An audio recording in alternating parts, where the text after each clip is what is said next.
বন্ধুগণ নমস্কার। প্রথমে আপনাদের করবো আপনারা আমার চ্যানেলটি সাবস্ক্রাইব করবেন, ভিডিওটি লাইক এবং শেয়ার করবেন। বালান শাহ এখন খুব পরিচিত নাম, নেপালের প্রধানমন্ত্রী, রাষ্ট্রীয় স্বতন্ত্র পার্টির নেতা।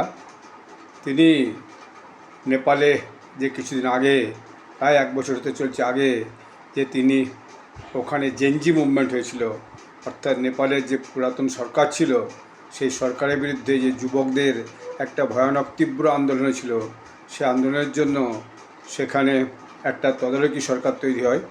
সেই তদারকি সরকারের নেতৃত্বে পরবর্তীকালে নির্বাচন হয়। সেই নির্বাচনে এই যে স্বতন্ত্র পার্টি অধিকাংশ সিট পেয়ে জয়লাভ করে এবং বালান শাহ তিনি প্রধানমন্ত্রী হন। শ্রীমতী সুশীলা জি ছিলেন ইন্টারিম সরকারের প্রধানমন্ত্রী। তারপর তিনি তার হাতে দায়িত্ব অর্পণ করলেন।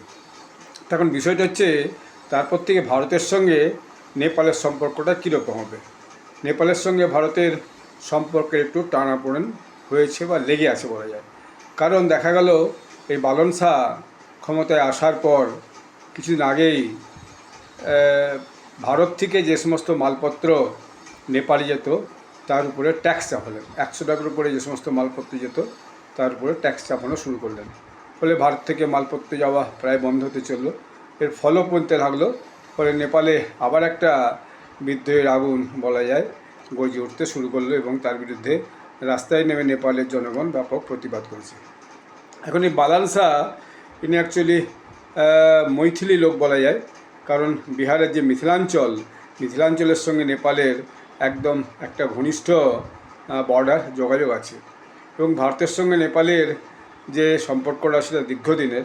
ভারতের সঙ্গে নেপাল আলাদা দেশ হলেও ভারতের সঙ্গে নেপালের কোনো পাসপোর্ট লাগে না যাতায়াতে, মালপত্র যাতায়াতেও পাসপোর্ট লাগে না এবং ভারতে নেপালের বহু মানুষ এসে কাজ করে। আমি বিভিন্ন সময় দিল্লি গিয়ে দেখেছি, হোটেলে থেকেছি, সেখানে যে সমস্ত হোটেলের ওয়েটাররা থাকে তাদের বেশিরভাগই আমি কথা বলে দেখেছি তারা নেপালি, কিন্তু খুবই ভদ্র এবং নম্র এবং জেন্টিল এবং কর্মঠ। এটা নেপালিদের একটা সুবিধা। নেপালিরা বিভিন্ন জায়গায় যে গার্ড হিসেবেও কাজ করে, তো সেইটা একটা বিষয়। ইদানিংকালে দেখা যাচ্ছে নেপাল সরকার চেয়েছে যে ভারত থেকে যে সমস্ত গাড়ি ঘোড়া, ভারতের নাম্বারের যে গাড়ি ঘোড়া নেপালে যাবে তাদের উপরে একটা ট্যাক্স বসানো হবে, ভেহিকেলস ট্যাক্স। তো সেটাকে নিয়েও একটা টানাপোড়েন, একটা উত্তেজনা চলছে বলা যায়, কারণ ভারতের গাড়িতে আগে সেই ধরনের কোনো ট্যাক্স লাগতো না। এখন তাহলে ভারতের সঙ্গে নেপালের দ্বিপাক্ষিক সম্পর্কটা কী আছে এবং কী হতে চলেছে, সেটাই আজকে ভিডিও আলোচনার বিষয়।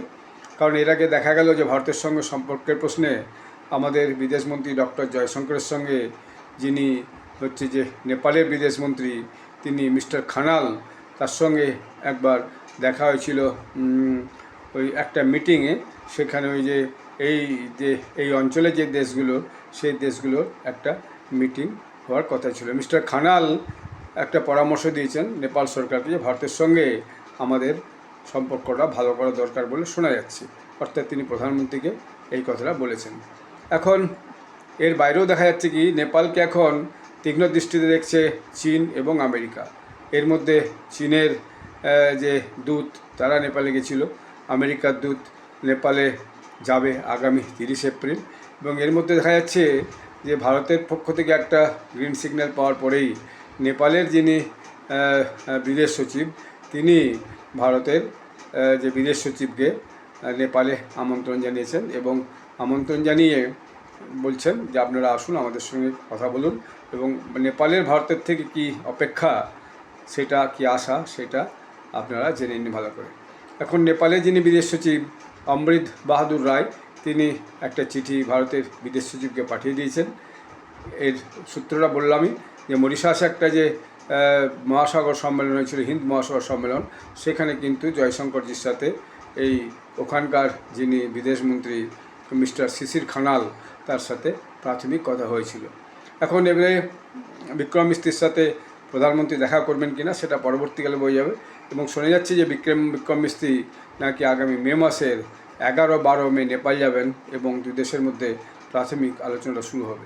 এবং প্রাথমিক আলোচনা শুরু হওয়ার পর যদি দেখা যায় সব দিকটা ঠিকভাবে এগোচ্ছে, তাহলে আগামী দিনে হয়তো নেপালের প্রধানমন্ত্রী ভারতে আসবেন এবং দ্বিপাক্ষিক আলোচনা হবে এবং দ্বিপাক্ষিক আলোচনাতে যাবতীয় বিষয়ে আলোচনা করা হবে এবং দুদেশের সম্পর্কটাকে আবার নতুন করে ঝালানো হবে। এবং ভারতের পক্ষ থেকে এতদিন যাবৎ নেপালে সাহায্য করে যে সমস্ত প্রজেক্টগুলো চলছে সেই প্রজেক্টগুলোকে মনিটর করা হবে, এটাও একটা সূত্রে খবরে এসেছে। এখন প্রধানমন্ত্রী বালান শাহ তিনি এই যে আমাদের বিদেশ সচিব মিস্টার মিস্ত্রির সাথে দেখা করবেন কি না সেটা পরে বোঝা যাবে, কিন্তু নাও দেখা করতে পারেন, কারণ তিনি এ পর্যন্ত কোনো এই প্রশাসনিক স্তরের লোকের সঙ্গে বা ব্যক্তিদের সঙ্গে কোনো সরকারের সঙ্গে এখনও দেখা করেনি। তিনি একটা স্ট্যান্ডার্ড মেনটেন করতে যাচ্ছেন যে একমাত্র অন্য দেশের প্রধানমন্ত্রী বা অন্যান্য উচ্চস্তরীয় মন্ত্রীরা এলে তখনই তিনি দেখা করবেন। এখন বিক্রম সচিব মিস্ত্রির সঙ্গে তিনি ভারতের বিদেশ সচিবের সঙ্গে তিনি দেখা করবেন কি না সেটা আগামী দিনে যখন উনি যাবেন তখনই বোঝা যাবে। যে ভারতের সঙ্গে যে নেপালের সম্পর্ক এটা মধুর হওয়া উচিত, কারণ চীন এবং আমেরিকা হুসেন দৃষ্টি নিয়ে বসে আছে যে কীভাবে নেপালকে নিজের কবজাতে আনা যায়। তো সেটা হওয়ার আগেই যাতে ভারত সেখানে পৌঁছে যে এই দুই দেশের মধ্যে সম্পর্কটাকে আরও সুন্দর করে তুলে সেই চেষ্টা দুপক্ষের মধ্যে থেকে চালু হয়েছে। ধন্যবাদ।